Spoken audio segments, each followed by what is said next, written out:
I haven't really talked about this before, simply because I think other people have done it so much better than I'm going to.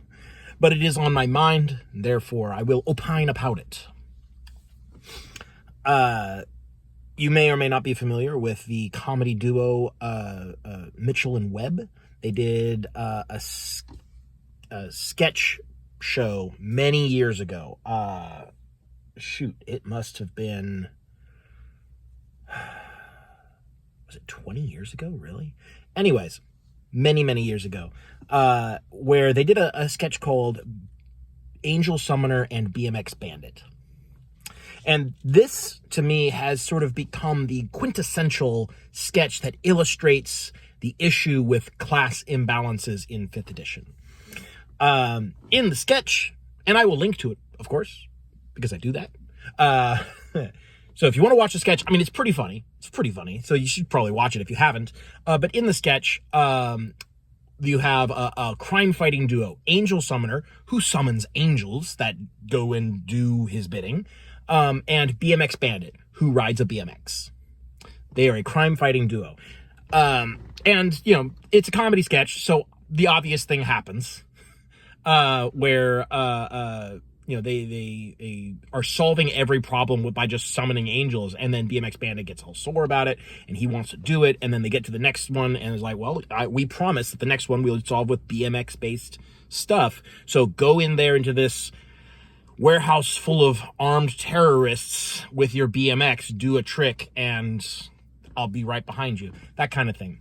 And it is so emblematic of the class imbalances in 5th edition, because you have your full casters, the Angel Summoner, who can warp the laws of reality at a whim. And they just bring down so much heavy rain, heavy firepower, all the problem-solving abilities that they have. And then their companions, the marshals, the non-casters, they're the BMX Bandit. They can do an impressive thing, or for the sake of argument, and by the way, it's not that impressive most of the time, but for the sake of argument, let's say that they can do, I can wield a sword pretty well. That's not the same thing. It's not the same thing at all. It's not on the same order of magnitude of usefulness. Why would a high-level caster have a martial ally go adventuring with them? Frankly, it's irresponsible. Because if you're facing challenges that are going to actually threaten the caster, presumably you are, because otherwise you're kind of wasting your time. You should be going and doing bigger and better things. If that's the case, the marshal is dead weight. He's just in danger and not really contributing very much. It's like having Superman team up with the strong guy at the gym. He's not even the strongest guy in the world. He's probably not going to win weightlifting competitions. He's just pretty strong. He's in reasonably good shape. It's impressive how strong he is and what good shape he's in. But he's teamed up with Superman. So what's he doing? And this is really the what it comes down to. And the reason why I think playing a marshal in 5th edition is so frustrating, because you're held to a completely different standard. And when these things are pointed out, that okay, this character over here, warps reality at a whim, with his huge array of just absolutely devastating, game-changing spells. And this guy over here attacks 4 times. When you bring that up, Reddit mainly, but the community in general, Reddit specifically, goes, well, yeah, but attacking 4 times in 6 seconds with full force, that's so impressive. So impressive. It's pretty impressive. And I'm like, well, first off, it's not.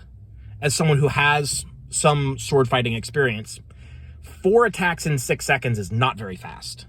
If that is the rate of your attack, I'm probably going to be able to dodge that.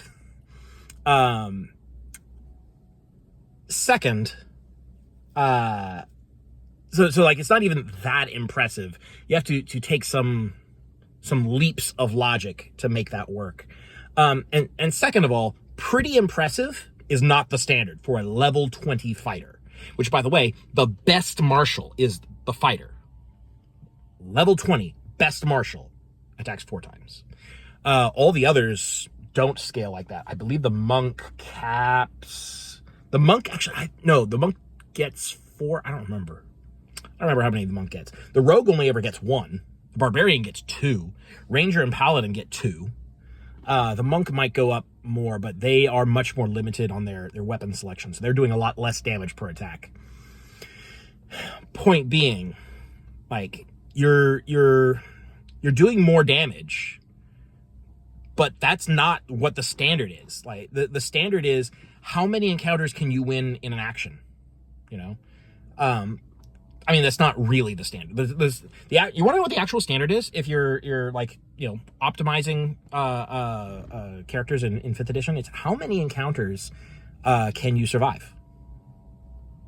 Like, as a team or as an individual, if you're only, you know, theory crafting an individual, how many encounters can you survive? How many level appropriate encounters? How many deadly encounters? That kind of thing. And frankly, martials don't. Maybe 2 encounters, maybe 3 if you're really good or a little lucky, or if you have spellcasters that are keeping the heat off of you. You know, because martials need to be protected by their casters. That's the trope. I'm pretty sure that's the standard fantasy trope. The squishy warriors being protected by the tanky casters. Yeah. Anyways, so it's been really frustrating to me that, like, you point out the gross imbalance and the internet doesn't respond with, yeah, that's pretty imbalanced. It goes, yeah, but the guy at the gym is pretty strong. He's not as strong as Superman, surely, but he's pretty strong. So that accounts for something. No, it doesn't. Not next to Superman, it doesn't. If Superman's in the room, your strength doesn't matter at all. It's just really frustrating to see that happen. And I think that's ultimately the kind of mentality that is keeping 5th edition in the position where it's at. The reason why Wizards of the Coast didn't feel the need to actually fix anything in the 2024 books.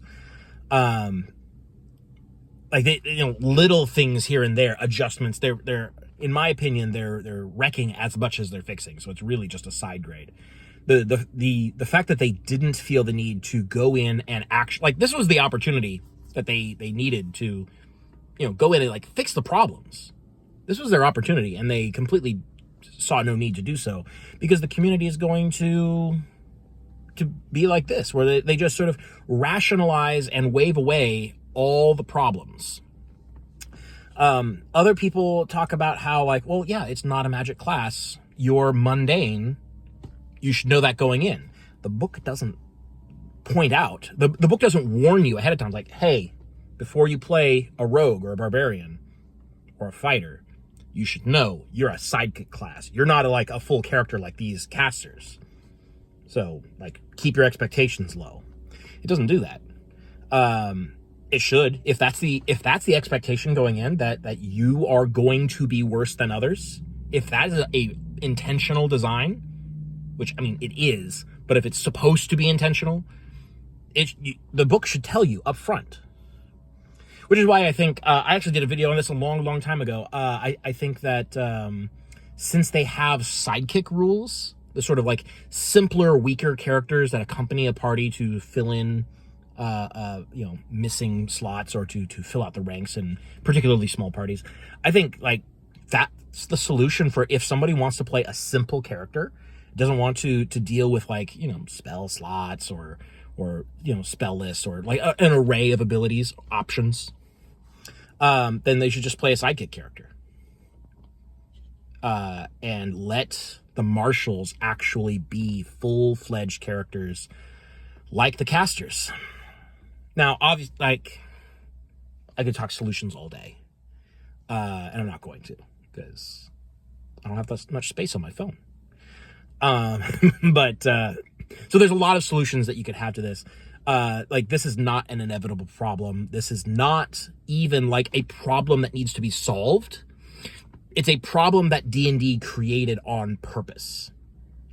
Because D&D and its family of games is the only RPG that I'm aware of where the martial caster divide is like this.